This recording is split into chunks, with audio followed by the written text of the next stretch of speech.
Hello friends, నేను మీ బాంబే వార్తక్కను. దోశల్లోకి ఎప్పుడు కొబ్బరి పచ్చడి, పల్లీల పచ్చడే కాకుండా ఒకసారి ఇలా చేసుకొని తినండి.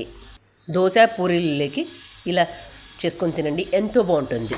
ఒక కుక్కర్ తీసుకొని అందులో ఒక ఆలుగడ్డ తీసుకొని సగానికి కట్ చేసుకొని అందులో ఒక గ్లాస్ నీళ్లు పోసుకొని మూత మూసుకొని గ్యాస్ ఆన్ చేసుకొని కుక్కర్ పెట్టుకోండి. వెయిట్ పెట్టుకొని కుక్కర్కి 3 విజిల్స్ వచ్చిన తర్వాత గ్యాస్ ఆఫ్ చేసుకోండి.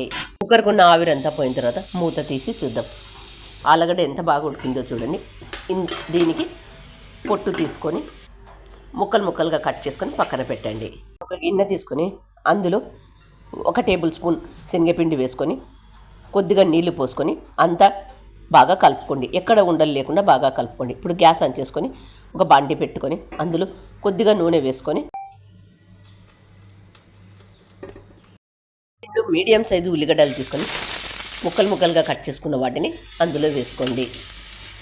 ఇవి వేగిన తర్వాత కొద్దిగా ఉప్పు, మరి కొద్దిసేపు బాగా వేయించుకున్న తర్వాత పొడుగా కట్ చేసుకున్న 3 పచ్చిమిర్చి వేసుకొని వీటిని కూడా 1 నిమిషం పాటు బాగా వేయించుకొని పసుపు 1/2 టేబుల్ స్పూన్ వేసుకొని అంతా ఒకసారి బాగా కలుపుకొని ఉల్లిగడ్డ పచ్చిమిర్చి వేగిన తర్వాత మాత్రమే ఇందులో 1 గ్లాస్ నీళ్లు పోసుకోండి.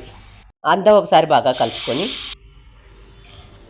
నీళ్లు బాగా మరుగుతున్నప్పుడు ఇందులో ముందుగా మనం కలిపి పెట్టుకున్న శనగపిండిలో నీళ్లు పోసి కలిపి పెట్టాం చూడండి, అది అందులో పోసుకోండి. పోసుకున్న తర్వాత ఎక్కడ ఉండలు లేకుండా అంతా గరిటెతో ఒకసారి బాగా కలుపుకోండి. ఇలా ఒక 2 నిమిషాలు బాగా ఉడికించుకున్న తర్వాత శనగపిండిలో ఉండే పచ్చివాసన పోయేంత వరకు కనీసం 2 నిమిషాలైనా ఉడికించుకోండి. ముందుగా మనం ఉడికించి పక్కన పెట్టుకున్న ఆలుగడ్డలను ఇందులో వేసుకోండి. మరొక నిమిషం పాటు బాగా ఉడికించుకున్న తర్వాత గ్యాస్ ఆఫ్ చేసే ముందు సన్నగా కట్ చేసుకున్న కొత్తిమీర వేసుకోండి. దోశ పూరీలలోకి ఈ కూరను మీరు కూడా తప్పక ట్రై చేయండి. మరి మీకు ఎలా వచ్చిందో నాకు కామెంట్ చేసి చెప్పండి. నా ఛానల్ కొత్తగా చూసేవాళ్ళు సబ్స్క్రైబ్ చేసుకోండి. వీడియో నచ్చినట్లయితే ఒక లైక్ ఇవ్వండి. మీరు ఇచ్చే ఆ లైకే మాకు ఎంతో ప్రోత్సాహాన్ని ఇస్తుంది. Thank you for watching.